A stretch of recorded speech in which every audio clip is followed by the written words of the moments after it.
계엄이 불과 6시간 만에 없던 일이 됐기 때문에 모든 것이 정상화 됐다, 이렇게 볼 수는 없습니다. 왜냐하면 비상계엄에 미친 영향이 너무나 크기 때문인 것이죠.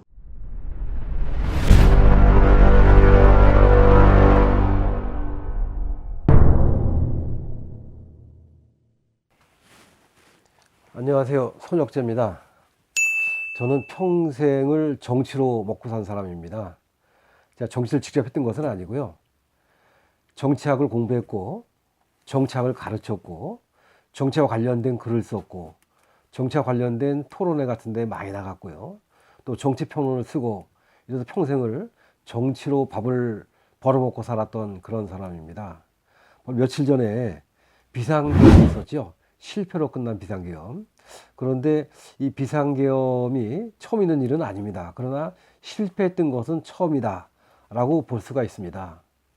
잘 아시는 것처럼 비상계엄이라고 하는 것은 사실은 국가가 전쟁 같은 아주 위급한 상황에 정치나 행정이 제대로 돌아가지 않을 때, 국민의 생활이 불안정할 때, 이러한 때에 군대가 동원이 되어서 사회 질서를 바로잡고 무너진 여러 가지 이 질서를 바로잡는 이런 역할을 하기 위해서 비상계엄이 내려지는 것인데, 이번에 비상계엄은 사실은 전혀 그런 것과 관계없는, 말하자면 권력을 강화하기 위한, 이제는 다른 방법으로는 도저히 권력 유지가 안 되겠다라고 생각한 그런 대통령이 이 비상계엄을 했는데, 이 비상계엄은 불과 6시간 만에 끝나고 말았습니다. 계엄은 국회에 계엄 해제 요구가 있으면 즉각적으로 해제하도록 되어 있기 때문에 대통령이 거부권 행사할 수도 없고 대통령이 시간을 질질 끌 수 없었던, 그러다 보니까 국회가 이 비상계엄으로 인한 내란 시도를 2시간 반 만에 막았고요. 그리고 계엄은 6시간 만에 해제가 됐습니다. 아마 그날 일찍 저녁에 잠자리에 주무셨던 분들은 밤새 무슨 일이 있었나? 이런 분들도 있을지 모르겠습니다. 그런데 그 여파는 만만치 않죠. 계엄이 불과 6시간 만에 없던 일이 됐기 때문에 모든 것이 정상화됐다, 이렇게 볼 수는 없습니다. 왜냐하면 비상계엄에 미친 영향이 너무나 크기 때문인 것이죠. 우리나라에서는 비상계엄이 여러 차례 내려졌습니다. 그럼 비상계엄을 왜 내리는가? 이런 것들에 대해서 우리가 고민을 해볼 필요가 있는데, 비상계엄은 법으로 어떠한 때 내리라 라고 정해져 있는데 실제로는 그런 경우가 거의 없습니다.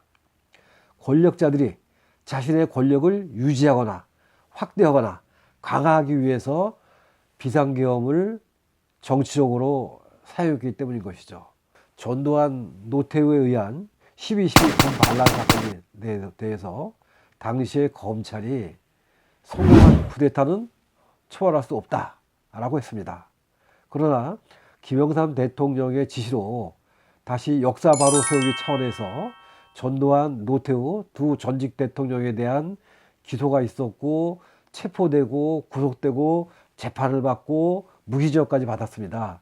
물론 나중에 사면복권이 되긴 했습니다만, 어쨌든 이렇게 쿠데타에 대한 단죄가 있었기 때문에 성공한 쿠데타는 처벌할 수 없다라고 하는 말을 이제는 써먹지 못하는 그런 말이 됐죠.